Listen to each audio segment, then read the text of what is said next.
une de ces neiges rares, d'un blanc presque irréel, tombant en flocons si lents qu'on aurait pu croire à une pluie de cendres d'étoiles oubliées.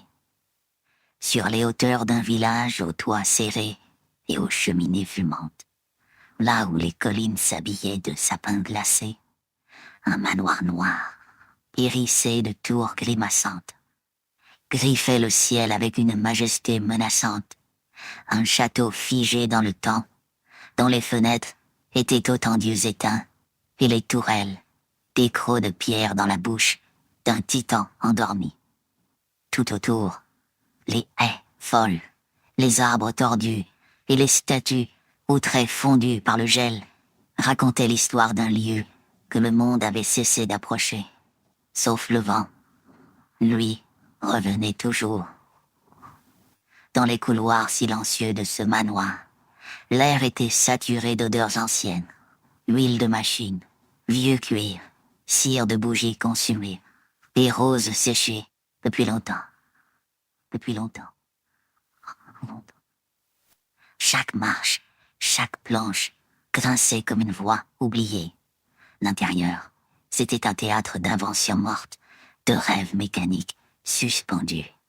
Des engrenages géants dormaient sous des voiles de poussière, des horloges sans aiguilles, des pendules éventrées, des rouages dont le cœur avait cessé de battre.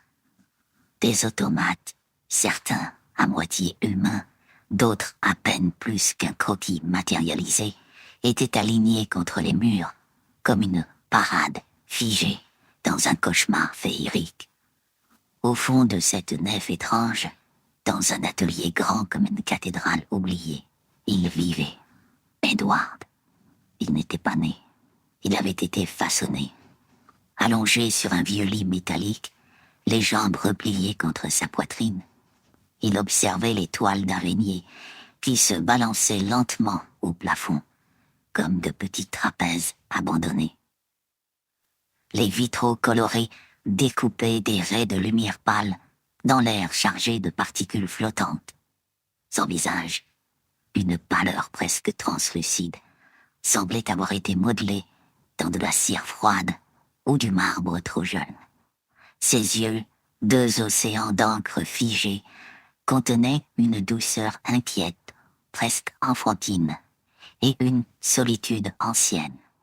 Mais ce qui brisait l'harmonie de sa silhouette, ce qui jurait avec la délicatesse de son regard et la finesse de son torse de porcelaine, c'étaient ses mains, ou plutôt leur absence, à la place des ciseaux, immenses, tranchants, complexes, des lames articulées comme les ailes d'insectes de cauchemar, des instruments froids montés sur des pivots, assemblés avec la minutie d'un artisan fou, d'un orfèvre de l'étrange.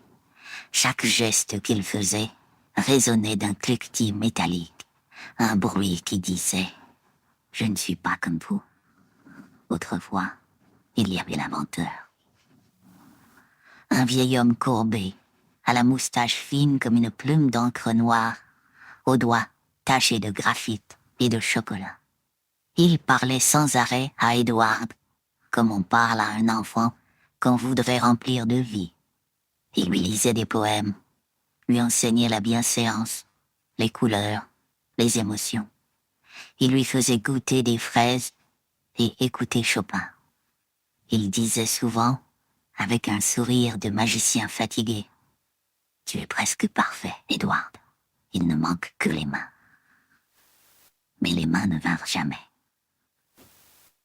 Un matin, l'inventeur tomba, une rose noire à la main, et son cœur s'arrêta juste avant de poser sur Edward les mains qui auraient pu le compléter. Le regard tourné vers lui, figé dans un sourire inachevé. Depuis ce jour, Edward était resté seul, prisonnier des murs de pierre et des souvenirs mécaniques. Il errait dans les couloirs, avec ses pas silencieux, sculptait l'air avec ses lames. Il taillait les buissons de l'arrière-cour, leur donnait des formes humaines, des visages, inspirés par les rares souvenirs d'autrui. que lui avait offert son créateur. C'était sa seule manière de toucher le monde. Créer, façonner. Mais lui, personne ne le touchait. Il n'avait jamais franchi les grilles du manoir. Et pourtant, en contrebas, dans les ruelles uniformes d'un quartier pavillonnaire, là où les haies étaient bien taillées et les gens toujours polis, une vendeuse de cosmétiques, au sourire tendre et aux boucles sages, s'apprêtait à frapper à une porte. La mauvaise, disaient certains, ou peut-être la meilleure, ou peut-être la meilleure.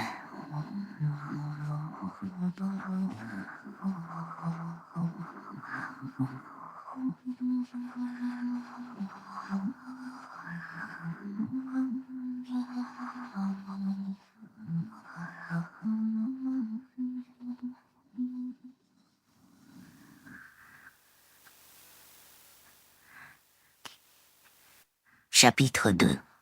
La visiteuse du monde d'en bas. Le soleil perçait à peine les brumes matinales. Une lumière laiteuse baignait la petite banlieue en contrebas du manoir, où les maisons étaient rangées comme des boîtes à musique pastel, chacune identique à sa voisine. Les pelouses étaient coupées au millimètre, les haies taillées avec obsession, et les allées frottées jusqu'à briller. Dans ce monde trop propre pour être vrai, la fantaisie n'avait jamais été invitée, sauf peut-être ce matin-là. Une voiture couleur lilas roulait doucement entre les trottoirs symétriques. Une odeur de parfums entêtants et de savon flottait dans l'air qu'elle laissait derrière elle. Au volant, Peg Boggs. Peg était l'incarnation même de la gentillesse obstinée. Une femme d'un âge indéfinissable, toujours tirée à 4 épingles, mais avec ce petit quelque chose de fragile dans la voix, comme un oiseau qui chanterait sous la pluie. Son regard noisette cherchait constamment la lumière chez les autres, même lorsqu'il n'y en avait pas.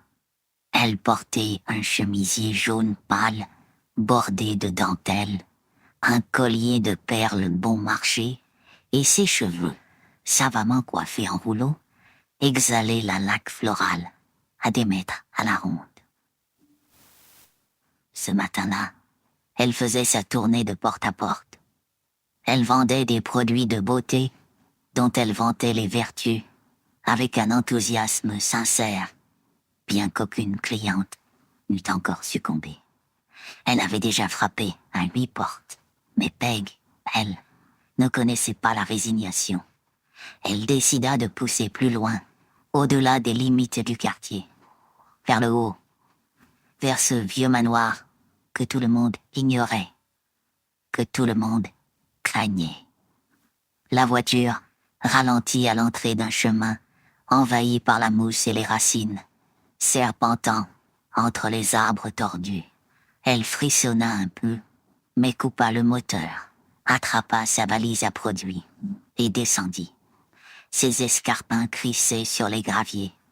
Le silence ici n'était pas le même que dans le quartier. Il était plus dense, plus profond. Il vibrait d'un ancien secret. Le manoir se dressait devant elle, dévoré par les vignes noires, sa façade aussi tourmentée qu'un vieux tableau oublié. Peg monta les marches du perron, les doigts tremblants sur la rampe rouillée. Elle hésita et frappa. Le son résonna longtemps. Il s'effilocha dans les couloirs sombres. Elle frappa à nouveau, cette fois plus fort. Puis, d'un élan de courage, elle tourna la poignée. La porte grinça, puis s'ouvrit. Elle entra. Une odeur de métal, de cire, de rouille et de fleurs fanées lui monta aussitôt au nez. L'intérieur du manoir était une cathédrale d'ombre. Le hall immense semblait respirer, les murs eux-mêmes semblaient écouter. Chaque meuble Chaque recoin avait l'air d'avoir été sculpté par le rêve fiévreux d'un horloger dément. Peg s'avança, la valise à la main, les talons claquant sur le parquet endormi. « Il y a quelqu'un ?» appela-t-elle d'une voix douce, presque chantante. Une voix qui voulait croire à la réponse. Elle monta un escalier en colimaçon, gravit des couloirs bordés de portraits inachevés et d'automates démembrés, et finit par atteindre une grande pièce inondée de lumière filtrée par des vitraux multicolores. C'est là qu'elle le vit. Edward était debout, figé, les ciseaux légèrement levés, comme pris en flagrant délit d'être vivant. Le rayon bleu d'un vitrail lui découpait le visage en deux. Ses cheveux noirs retombaient en mèches désordonnées sur son front pâle. Son costume en cuir rapiécé semblait taillé dans la nuit elle-même. Et toujours, ses ciseaux, ces extensions étranges de ses bras qui scintillaient faiblement dans la lumière. Peg sursauta d'abord, puis elle plissa les yeux. Il n'y avait pas de menace dans cette silhouette, juste une attente. Elle s'avança. Edward, comme un animal effrayé, recula légèrement, mais sans fuir. Il la regardait comme s'il la voyait à travers un rideau d'eau. « Oh, mon pauvre chéri, » murmura-t-elle. Et ce furent peut-être les mots les plus simples, mais les plus puissants qu'il ait jamais entendus. Elle n'avait pas crié. Elle ne l'avait pas jugé. Elle s'était approchée comme une mère, comme une promesse. Edward entr'ouvrit les lèvres. Sa voix, quand elle sortit, était rauque, poussiéreuse, comme un instrument oublié depuis longtemps. « Bonjour. » Ce jour-là, le monde d'en bas s'apprêtait à accueillir l'étrange, et Peg, sans le savoir, venait d'ouvrir la porte à l'impossible.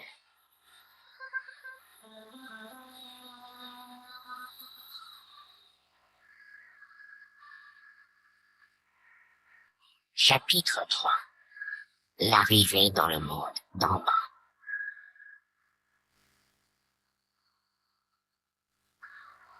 La voiture lilas roulait à travers la banlieue comme un insecte échappé d'un rêve pastel.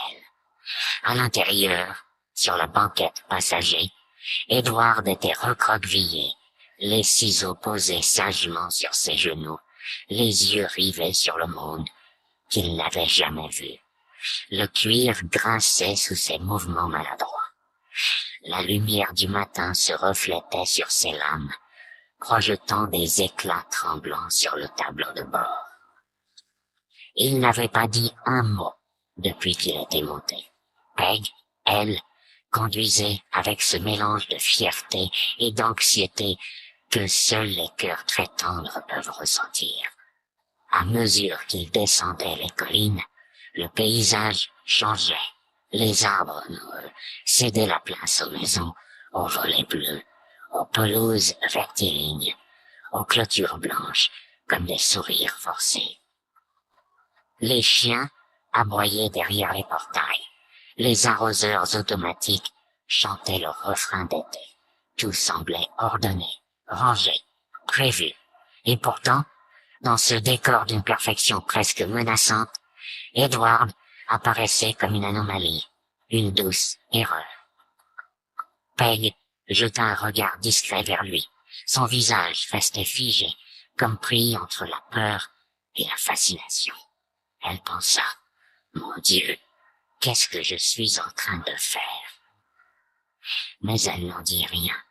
Elle serra un peu plus fort son volant et tourna dans l'allée de sa maison. La demeure des Boggs était à l'image de Peg, modeste, pleine de couleurs passées et de meubles anciens trop bien entretenus. Les volets turquoises grinçaient un peu, la boîte aux lettres penchée, et un nain de jardin au nez ébréché gardait l'entrée. Devant le porche, une jardinière débordait de pétunias roses et de pensées violettes, Elle se gara, inspira profondément et dit « Voilà, nous sommes chez moi. » Edward ne bougea pas. Il observait la façade, les rideaux dansant derrière les fenêtres, les moineaux posés sur la gouttière. C'était un autre monde. Il inspira à son tour, et l'air sentait le linge propre, la menthe, et quelque chose d'invisible qui ressemblait à la chaleur humaine. Peg sortit la première, fit le tour, et lui ouvrit la portière avec précaution. « Attention à tes mains. » Edward hocha doucement la tête et sortit avec cette grâce étrange qui faisait de chacun de ses gestes un poème mécanique. Ses bottes crissèrent sur les graviers. Les voisins commencèrent à jeter des coups d'œil derrière leurs rideaux. La porte s'ouvrit et une voix retentit. « Maman ?» C'était Kevin, le fils de Peg. 8 ans, curieux comme un chat, toujours armé d'un yo-yo ou d'un livre de monstres. Il avait les cheveux en bataille et portait un t-shirt de dinosaure trop grand pour lui. Quand il vit Edward, ses yeux s'agrandirent comme des soucoupes. « C'est qui, lui ?» Peg posa sa main sur l'épaule du garçon. « C'est un ami, chérie. Il va rester avec nous quelque temps. » Kevin fixa les ciseaux d'Edward, sans peur. Au contraire, un éclair d'admiration traversa son regard. « Trop cool !» Peg sourit, soulagée. Elle fit entrer Edward dans la maison. L'intérieur était baigné d'une lumière chaude. Le salon sentait le thé, la cannelle et le bois ciré. Les coussins étaient brodés à la main et un chat dormait en boule sur le canapé. Edward resta debout, figé comme une statue au milieu de la pièce. Il n'avait jamais vu de télévision, jamais ressenti la chaleur d'un tapis sous ses bottes, jamais entendu une horloge faire tic-tac sans que ce soit un engrenage. Peg l'invita à s'asseoir. Il hésita, puis obéit. Ses ciseaux s'entrechoquèrent doucement, comme s'il s'excusait d'être là. Et dehors, derrière les haies bien taillées, une autre silhouette observait la scène par une fenêtre entr'ouverte. Hélène Monroe, la voisine, 50 ans, maquillée comme une actrice d'opéra, toujours en quête de ragots. Des jumelles aux yeux les observant et chuchota. « C'est qui ce drôle de garçon ?» Dans cette banlieue huilée comme une horloge trop bien réglée, un souffle de merveilleux venait de pénétrer par la porte d'entrée. Et ce souffle, incarné par une silhouette aux lames d'acier, portait en lui une tendresse si vaste qu'elle aurait pu engloutir tous les jardins rangés du quartier.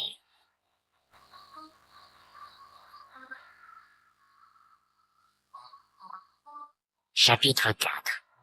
Le carnaval des regards. Le lendemain matin, le soleil s'était levé dans un ciel trop bleu, comme peint par un enfant trop enthousiaste. Les maisons aux façades pastel semblaient encore plus vives que la veille. Les rideaux se soulevaient à peine, les stores étaient entr'ouverts avec une discrétion faussement innocente. Une rumeur, un murmure, un souffle traversait la banlieue. Quelqu'un de nouveau est arrivé. Peg, fidèle à sa routine, avait habillé Edward avec des vêtements de son mari, Bill. Le pantalon flottait un peu à la taille, la chemise rayée était trop large aux épaules, et les bretelles pendaient comme 2 rubans inutiles. Edward, planté devant le miroir de l'entrée, fixait son reflet avec perplexité. Il se découvrait un visage presque humain sous la lumière naturelle. Il leva ses lames lentement, effleurant le col rigide de la chemise sans l'abîmer. Le tissu frémissait au moindre contact métallique. Peg apparut derrière lui avec un sourire tendre et un peigne dans la main. « Tu es prêt pour rencontrer le quartier, mon grand ?» Il ne répondit pas, mais ses yeux brillèrent d'un éclat silencieux. Quelques minutes plus tard, la porte d'entrée s'ouvrait sur un soleil éclatant, et Edward, guidé par Peg, posait un pied hésitant sur l'asphalte brûlant de la rue. Il y avait là quelque chose d'enfantin dans sa manière de découvrir ce monde. Chaque son, chaque odeur, chaque frémissement du vent sur sa peau nue était une caresse nouvelle. Les haies fleuries semblaient se pencher vers lui. Les voitures, stationnées en silence, lui renvoyaient son reflet déformé. Et les regards étaient partout. Hélène Monroe fut la première à sortir. Elle portait un tailleur rose bonbon si serré qu'on aurait cru qu'il avait été cousu sur elle. Ses cheveux bouffants défiaient les lois de la gravité et de la nature. Elle s'approcha avec un sourire qui sentait la curiosité plus que la gentillesse. « Bonjour, Edward. Je suis Hélène. Peg m'a parlé de toi. Tu es original. » Edward incline la tête, ses ciseaux frémissant dans le vide. Hélène s'efforça de ne pas trop les regarder. Puis vinrent Joyce, Esmeralda et Doris. Trois voisines aux robes fleuries, aux talons claquant sur le bitume, aux sourires étirés par l'envie de savoir. Joyce, la plus flamboyante du lot, avait une voix sucrée et un regard trop insistant. Elle s'approcha, à pas félin, tourna autour d'Edward, comme on inspecte une sculpture étrange. « Peg, où l'as-tu trouvé, ce garçon? Il est fascinant. » Peg répondit par une pirouette prudente, vantant la gentillesse et la douceur d'Edward, insistant sur sa créativité. Ce mot, créatif, semblait soudain une bénédiction sociale. Edward, lui, restait immobile, les yeux papillonnant d'un visage à l'autre. Il sentait leurs odeurs, parfums floraux, sueur dissimulée, lacs capillaires, et entendait les battements précipités de leur cœur derrière les mots aimables. Chaque sourire, chaque geste avait le tranchant d'une lame douce. C'est alors qu'un chien surgit d'un jardin, un petit caniche blanc, nommé Sugar, hurlant plus qu'il n'aboyait. Il fonça vers Edward, qui leva les bras par réflexe.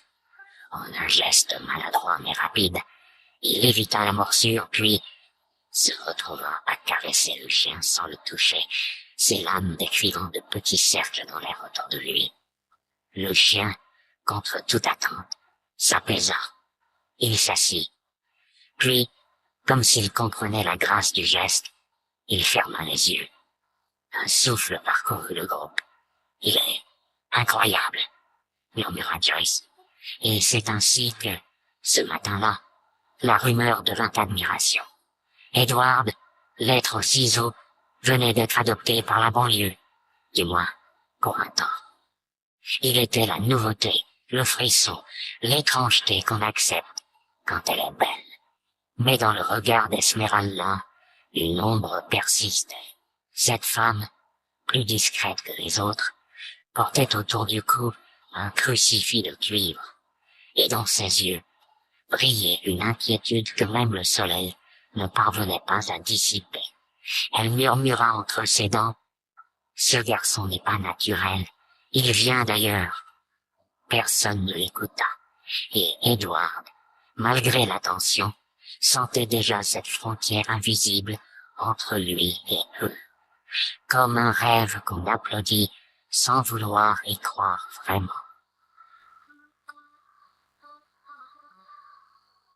Chapitre 5.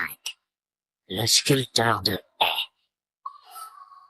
L'après-midi s'étirait sous un ciel cristallin où les nuages, rares et paresseux, flottaient comme des plumes géantes sur un drap d'azur. Le quartier tout entier semblait retenu dans un souffle. Les volets étaient grands ouverts, les chaises longues déplacées plus près des clôtures. Les barbecues frémissaient, mais les regards étaient ailleurs. Ils convergeaient tous vers une maison, un jardin, Un miracle silencieux. Dans le jardin des Bogs, Edward s'était mis à l'œuvre. Debout, face à un buisson rond, il observait longuement la masse de feuillage, comme un peintre contemplant une toile vierge. Le soleil faisait luire ses ciseaux comme des joyaux mouvants. Il leva lentement les bras. Ce mouvement qui lui appartenait, à la fois précis et incertain, et se mit à découper.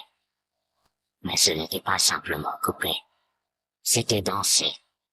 Ses bras s'agitaient avec la grâce hypnotique d'un chef d'orchestre fou, chaque lame effleurant, cisaillant, sculptant la matière verte avec une douceur presque impossible. Des fragments de feuilles volaient autour de lui, virevoltant comme une pluie de confettis végétaux. L'air se parfuma de chlorophylle fraîche et d'écorce dévoilée. Le bruit des ciseaux, clac, clac, clac, rythmait cette chorégraphie étrange et sublime. En quelques minutes, le buisson rond se transforma en un chien bondissant, museau levé, langue imaginaire pendante. Les voisins, accoudés à leur clôture, applaudirent timidement, puis plus fort. Le bouche à oreille prit feu. Il faut voir ce qu'il a fait chez Peg. Et bientôt, la nouvelle se répandit comme une traînée de poudre. On frappait à la porte des Bogs. On demandait poliment, puis avec insistance, pourrait-il venir voir mes haies et mes rosiers? Il pourrait faire une colombe? Peg acceptait avec joie, flatté, ému, fier même. Edward, lui, ne disait rien. Il suivait, s'exécutait, sculptait. Mais dans ses gestes, il y avait plus que de la technique. Il y avait un langage, une offrande. Chaque buisson devenait une créature figée dans l'extase. Un paon aux ailes déployées, une sirène qui chantait sans voix, un dragon endormi. Puis, une fin d'après-midi, un portail grinça. Kim rentrait à la maison. La fille de Peg, fraîchement revenue d'un voyage scolaire en montagne, descendit de la voiture de son petit ami, Jim. Elle avait 17 ans et une beauté nonchalante, naturelle. Le genre qui ne cherche pas à séduire, mais qui éblouit quand même. Ses cheveux blonds tombaient en vagues paresseuses sur ses épaules. Elle portait un débardeur blanc, un short en jean, des baskets poussiéreuses. Dans ses yeux, d'un vert profond, presque minéral, vivait une lueur de révolte tranquille. Jim, lui, était tout en muscles et en ricanement. 19 ans, mâchoire carrée, coupe parfaite, chemise déboutonnée, comme un défi au bongo.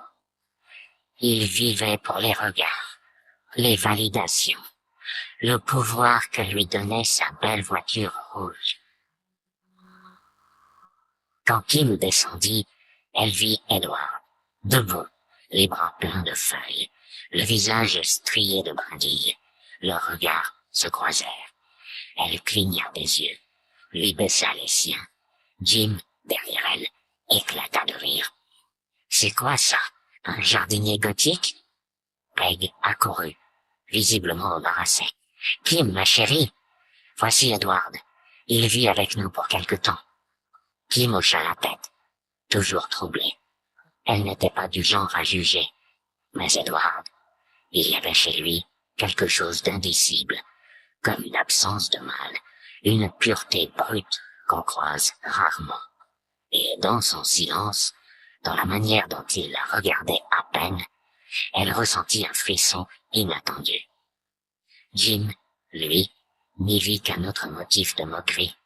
Il passa un bras possessif autour des épaules de Kim et l'entraîna à l'intérieur, comme pour la soustraire à une anomalie. Mais Edward ne bougea pas. Il regarda la porte se refermer. Et, dans le jardin, la haie qu'il sculptait prit alors la forme d'un ange. Un ange aux ailes courbes, le regard tourné vers le ciel. Et ce soir-là, dans la lumière dorée du crépuscule. Le quartier tout entier découvrit que le miracle pouvait s'exprimer avec des ciseaux.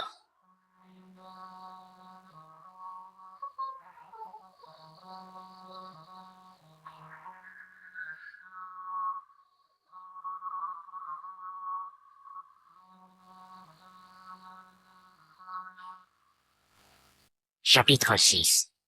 L'art du tranchant. Les jours suivants défilèrent comme dans une bulle hors du temps. Le quartier, d'ordinaire si fade dans son immobilité, s'éveillait sous la lame d'Edward. Chaque maison devint une toile, chaque jardin une œuvre. Les haies taillées s'épanouissaient en forme féerique, dauphins en pinceau, licornes galopantes, bouquets d'ailes figées dans un envol éternel. Le soleil lui-même semblait ralentir son cours pour mieux observer ces miracles végétaux. Edward, silencieux, taillé, sculpté, respirait ce monde avec l'intensité de quelqu'un qui découvre la vie par fragments. Il ne parlait toujours que très peu, mais ses gestes disaient tout.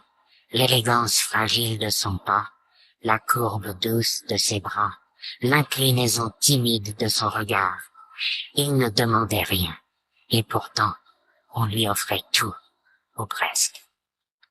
Un après-midi, alors que l'air sentait la crème solaire et la limonade, Joyce Monroe frappa à la porte des Boggs. Joyce n'avait rien de discret. 40 ans, toujours maquillée comme pour une audition, des robes à fleurs moulant des formes, trop consciente d'elle-même, et un parfum entêtant qui annonçait sa venue, 3 mètres avant son arrivée. Elle souriait avec les dents et parlait avec le corps. Peg, cher Peg, est-ce que ton adorable Edward pourrait me rendre un petit service? Peg, trop polie pour refuser, appela Edward, qui descendit l'escalier lentement, ses ciseaux cliquetant comme des carillons d'argent. Joyce le dévora du regard. Je me suis dit, avec ce que tu arrives à faire avec des buissons, tu pourrais sûrement me coiffer. Elle éclata d'un rire sucré, tout en tournant sur elle-même, faisant voler sa chevelure rousse gonflée à la laque. Edward hocha la tête. Quelques minutes plus tard, dans le jardin de Joyce, une chaise avait été installée, un miroir dressé, et toute une foule s'était attroupée. Les voisines papotaient à voix basse, les enfants buvaient des sodas colorés. On aurait dit un spectacle de rue, une scène improvisée dans un cirque de banlieue. Joyce s'installa avec grâce sur la chaise.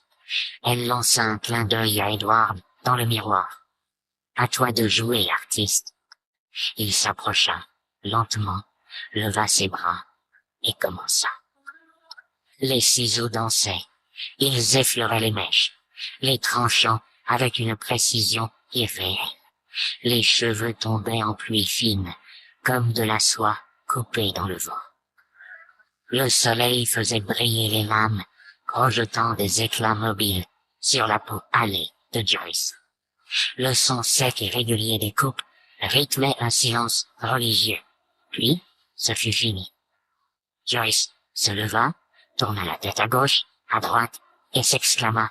« C'est fabuleux !» Les autres femmes applaudirent. Une par une, elles prirent place sur la chaise. Doris, Hélène, même Esmeralda, la méfiante, se laissa tenter. Chacune ressortit avec une coupe improbable mais sublime. Spirale en cascade, motif de feuillage, coiffure qui semblait issue d'un rêve. Edward devenait une légende.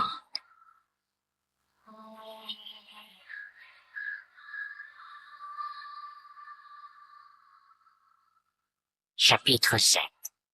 Un cœur entre les murs. La nuit était tombée comme un voile de velours, doux et insondable. Dans le ciel, les étoiles luisaient par milliers, piqués dans l'obscur comme des diamants égarés. Un vent tiède soufflait à peine, charriant des odeurs de lilas nocturnes, de pelouse humide et de souvenirs naissants. Dans sa chambre d'amis, au second étage de la maison des Boggs, Edward était assis sur un petit lit au drap fleuri. Une lampe à abat-jour projetait une lumière jaune et tremblante sur les murs couverts de photos de famille, de posters de chats et de paysages de campagne. Le plafond était bas, les coins remplis d'ombres rassurantes. Il y régnait une chaleur nouvelle, celle d'un endroit vivant, un endroit aimé. Édouard n'arrivait pas à dormir. Il ne dormait jamais, en réalité. Mais cette nuit-là, son cœur mécanique semblait battre un peu plus fort que d'habitude. Quelque chose grandissait en lui, sans nom, sans forme, mais si lumineux, qu'il en avait presque peur. Des pas légers descendirent l'escalier. Il se redressa. C'était Kim. Elle revenait d'une soirée chez une amie. Ses cheveux étaient un peu décoiffés, ses joues légèrement rosies par le froid. Elle portait un pull trop large, ses pieds nus, frôlant à peine le tapis du couloir. Lorsqu'elle ouvrit la porte de sa chambre, leurs regards se croisèrent dans le demi-jour. Elle sursauta d'abord, surprise. « Oh, tu es là. » Edward se leva maladroitement, ses ciseaux trahissant son intention de reculer, puis de rester, puis de s'excuser sans mot. Kim cligna des yeux, puis sourit, douce. « C'est toi qui dors ici maintenant. » Elle s'approcha, sans peur, intriguée, plus que troublée. Elle observe la pièce, puis lui. « Tu sais, maman a toujours voulu que cette chambre serve vraiment. Je crois qu'elle est heureuse que ce soit toi. » Edward baissa les yeux, comme si ces mots le touchaient plus qu'il ne le devrait. Kim s'assit sur le rebord du lit, ramena ses jambes sous elle. Un silence s'installa, fait de respiration, de cliquetis discrets, de cette tension légère qu'on n'ose pas briser. « Tu veux que je t'apprenne à dormir ?» demanda-t-elle dans un souffle presque rieur. Il leva lentement la tête. Elle éclata d'un petit rire. « Je plaisante. Enfin, pas vraiment. Tu pourrais essayer. Ça aide parfois, quand on veut oublier. » Elle s'allongea, ferma les yeux. Édouard resta là, debout, à la regarder. Le rythme lent de sa respiration, le mouvement paisible de sa poitrine, les mèches blondes qui dansaient au bord du coussin. Et pour la première fois, il ressentit quelque chose de brûlant dans la poitrine, un besoin impérieux de toucher, mais sans faire mal, de caresser sans couper, d'être simplement. Mais il ne bougea pas. Il resta figé, l'ombre d'un sourire à peine visible sur les lèvres, ses ciseaux étincelants à la lumière tamisée. Puis, lentement, il recula jusqu'à la porte, sortit sans bruit, et laissa Kim dormir. Dans le couloir, il s'arrêta. Un courant d'air léger passa, soulevant les rideaux. Il ferma les yeux. L'odeur de Kim, fleurs d'oranger, vanille douce et un peu de pluie, flottait encore autour de lui. Et dans ce parfum, dans cette nuit silencieuse, Edward découvrit que le cœur, même artificiel, pouvait s'éveiller et aimer.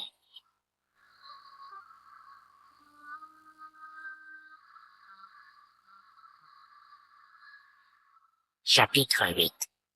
Le piège des beaux jours. Le soleil s'était levé dans une robe d'or, versant sur les maisons un éclat presque liquide, trop parfait pour être honnête. Les oiseaux gazouillaient avec un enthousiasme théâtral, les arroseurs automatiques lançaient leurs cercles scintillants, et la banlieue semblait respirer à l'unisson d'un rêve éveillé. Mais sous ce vernis lisse, quelque chose s'agitait, un frisson, un murmure. une tension invisible. Jim, ce matin-là, il s'était levé avec un poids dans la poitrine et une irritation qu'il n'arrivait pas à nommer. Il observait Kim depuis plusieurs jours. Quelque chose chez elle avait changé. Elle parlait moins, s'éloignait un peu, et surtout, il y avait ce regard qu'elle lançait parfois à Edward. Jim ne l'aimait pas. Assis sur le capot de sa voiture rouge, les bras croisés, il mâchait un chewing-gum avec lenteur, les yeux rivés sur la maison des Bugs. La jalousie en lui n'était pas une flamme vive, c'était une braise noire, rampante, prête à mordre.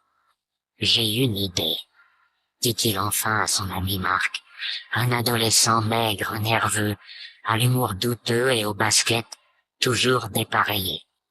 On va voir jusqu'où il peut aller, ton monstre de jardin.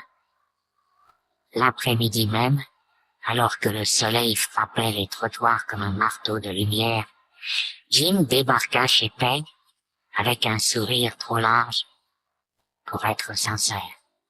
Peg, comment va la plus gentille voisine du quartier? Peg, confuse mais touchée, l'invita à entrer. Jim se tourna ensuite vers Edward, assis dans le salon, en train de sculpter un oiseau minuscule dans un savon. Hé, champion, tu veux nous filer un coup de main? On a un vieux système d'alarme à récupérer dans la maison de mes parents. Faut juste entrer, le détacher, et basta. Facile. Edward leva les yeux, hésitant. Peg fronça les sourcils. Vous parlez d'entrer chez tes parents pendant leur absence? Jim rit. Mais non, t'inquiète. C'est mon père qui m'a demandé. Edward a des mains parfaites pour le bricolage, non? Edward ne répondit pas. Il regarda Kim, qui venait d'entrer. Elle semblait troublée, déstabilisée. Son regard à lui cherchait une approbation, un signal, mais elle ne dit rien. Alors Edward accepta. La nuit était tombée lorsque la camionnette s'arrêta devant une grande maison cossue. Jim, Mark, Edward et deux autres amis de leur bande descendirent. Edward restait en retrait, ses ciseaux frémissant doucement. La porte arrière avait été laissée entr'ouverte. Jim lui indiqua une pièce sombre au fond du couloir. Le boîtier est là-dedans. Facile. Edward entra. L'air y était épais, saturé d'une odeur de vieux cuir et de cire oubliée. Il s'approcha de l'appareil, observa les vis, les attaches, les connecteurs. Il se mit au travail. Et puis, une sirène hurla. Une lumière rouge inonda toute la maison. Edward recula, paniqué, les ciseaux encore ouverts, les yeux écarquillés. Derrière lui, les garçons s'étaient déjà volatilisés. Jim avait fui, Mark aussi. Edward resta seul dans la lumière crue de l'alarme, son ombre immense projetée sur les murs. Les phares d'un véhicule surgirent dans l'allée, éclaboussant les murs d'une lumière blafarde. Une voiture de police freina dans un crissement discret, ses gyrophares bleus léchant les fenêtres. Des pas précipités martelèrent les dalles, lourds, pressés, autoritaires. Une main ferme se posa sur l'épaule d'Edward, brisant le silence comme un couperet. Et dans cette seconde suspendue, Edward comprit. Il avait été piégé, utilisé, trahi. Le rêve se fendillait. Et dans la maison des Bugs, pendant que Peg appelait désespérément la police, et que Kim pleurait dans sa chambre, un nuage passait lentement sur la lune. Et dans ce quartier aux haies bien taillées, le soupçon venait de planter ses racines.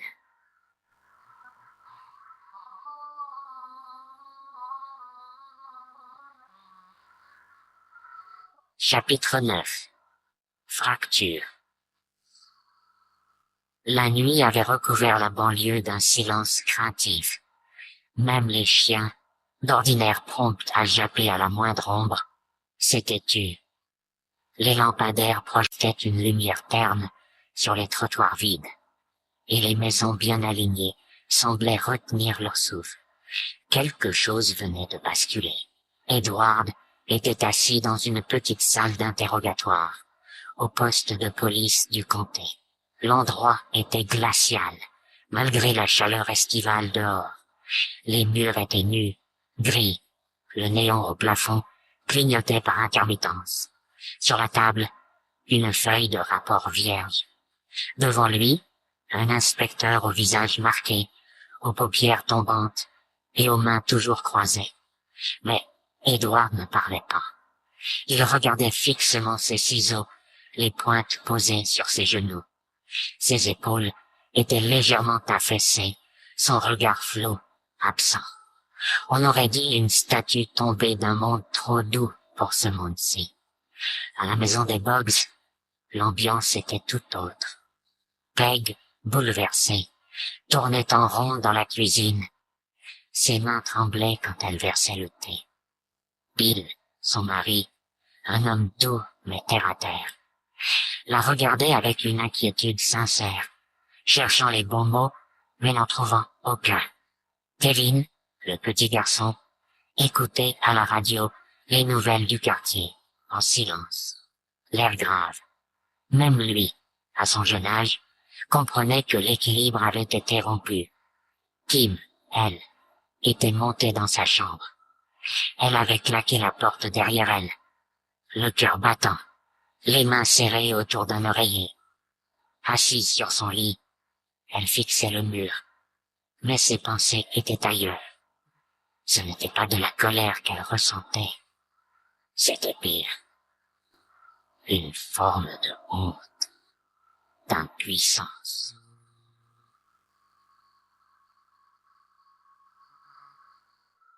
Elle se souvenait du regard d'Edward, de cette seconde suspendue où il l'avait interrogé du regard, cherchant un signe, un feu vert.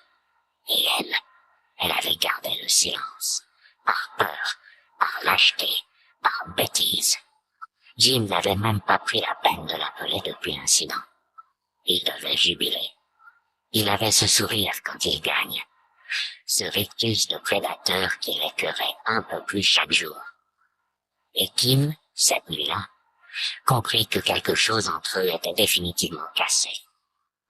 Au petit matin, Edward fut relâché. Aucun vol n'ayant eu lieu, aucune plainte déposée, il n'y avait rien à retenir contre lui.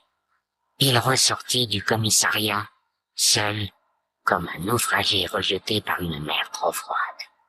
Lorsqu'il franchit la grille du jardin des Boggs, Peg l'attendait. Les yeux humides, elle s'empressa de le serrer contre elle. Du moins, d'essayer. Ses bras contournèrent les ciseaux avec tendresse, comme s'ils n'existaient pas. Tu n'es pas un criminel, Edward. Ne laisse jamais personne te faire croire ça. Il hocha la tête sans répondre. Mais dans ses yeux, un voile s'était formé. Quelque chose s'était fissuré. Ce jour-là, les regards changèrent. Les haies bien taillées, les sourires forcés, les salutations sur le pas de la porte. Tout semblait reculer.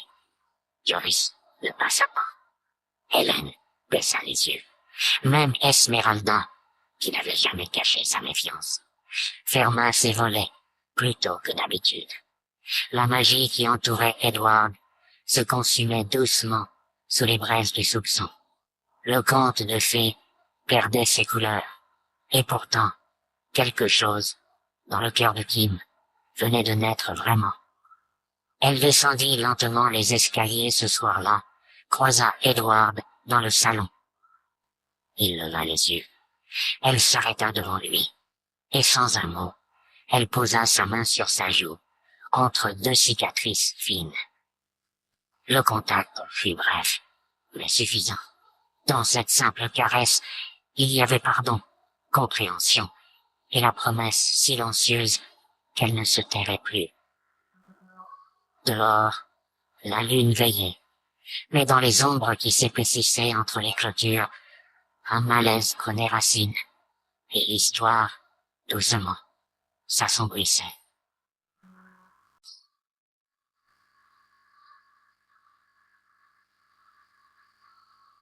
Chapitre 10. L'accident. Quelques jours avaient passé depuis l'épisode au commissariat, mais l'air restait chargé de cette tension sourde qu'aucune lumière de Noël ne parvenait à dissiper. Edward n'avait pas dit un mot depuis son retour. Il déambulait lentement dans la maison, comme une silhouette de brume, fragile, presque transparente.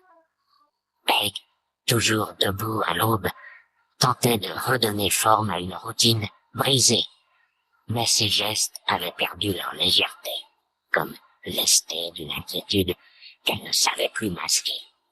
Kevin, d'ordinaire curieux, l'évitait en traînant les pieds, le regard fuyant.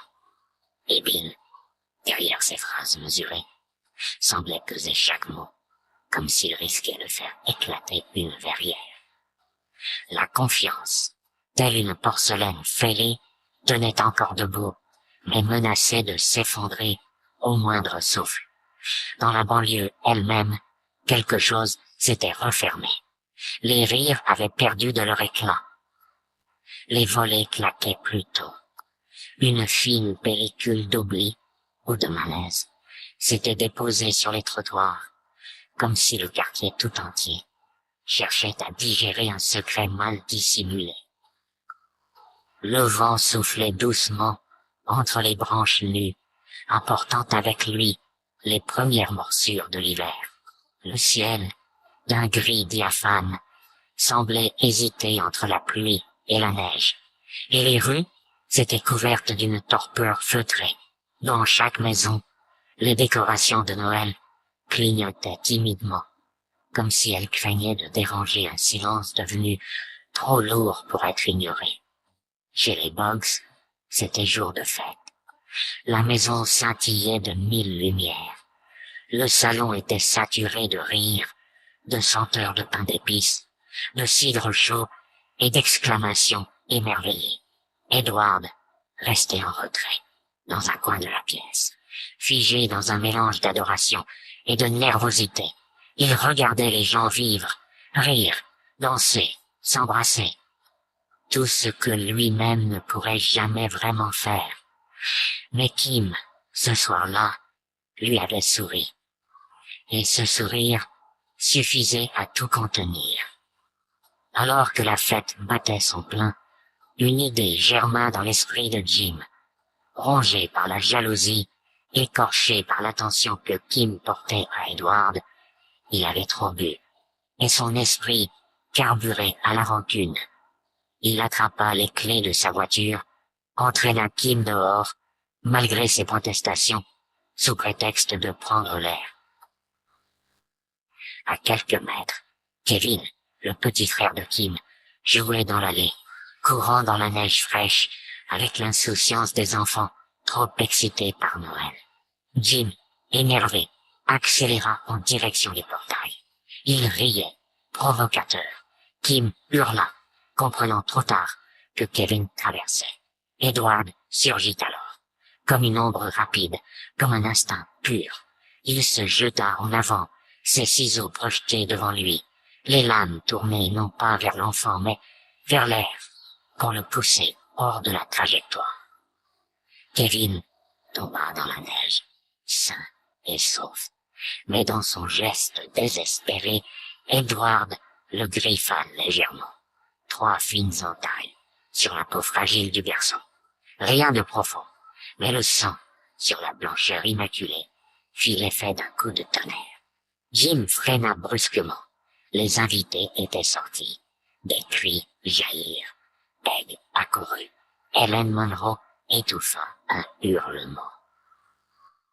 Esmeralda tomba à genoux en murmurant une prière, et tous les regards convergèrent vers Edward.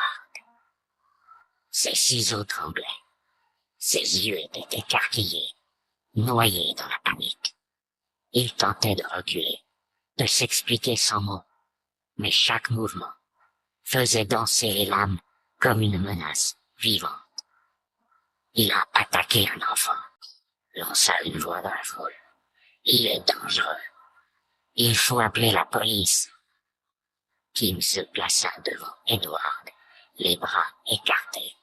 C'était un accident. Il l'a sauvé. Mais les mots se heurtaient à la peur, à la colère, à cette vieille haine tapie dans les coins trop propres des maisons. Edward fit un pas en arrière, puis un autre. Il sentait la tension monter, l'hostilité le frapper comme une bourrasque. Ses mains, ou ce qui en tenait lieu, ne pouvaient rien pour lui, ni apaiser, ni rassurer. Alors il s'enfuit. Il courut, maladroitement, les ciseaux battant contre ses flancs. Il traversa les jardins, les haies, les décorations de Noël, sous les cris et les hurlements, laissant derrière lui un sillage de malentendus et de flocons piétinés. Et pendant ce temps, la neige, la vraie, cette fois, commença à tomber. Une neige fine, glacée, presque timide, comme si le ciel lui-même hésitait à recouvrir cette blessure ouverte.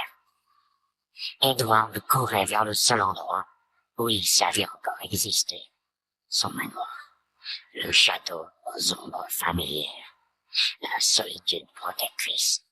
Là-bas, au sommet de la colline, loin de la peur des hommes, et derrière lui, dans le froid, le monde qu'il avait tenté d'aimer se refermait lentement.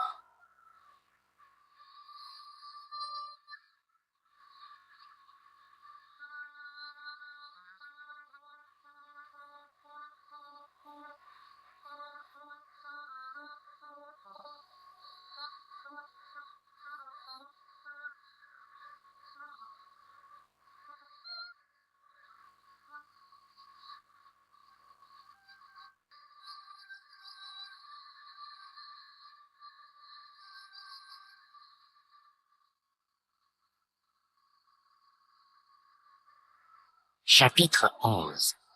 Le cœur dans la glace. La brume s'accrochait aux pierres du manoir comme une vieille peine à la peau. Là-haut, dans les hauteurs de la colline, le vent siffla entre les tours et les lucarnes, charriant des souvenirs figés. Le portail grinça quand Kim le poussa. Sa silhouette se fraya un chemin parmi les broussailles. La boue et les sculptures oubliées. Elle n'avait pas eu peur. Pas cette fois. Le château semblait encore plus grand, plus vide, plus usé que dans ses souvenirs. Mais elle savait où aller. Les marches étaient gelées, les couloirs saturés de silence. Et dans l'atelier, au fond, au cœur du sanctuaire glacé, il était là, Edward. Il ne bougea pas quand elle entra.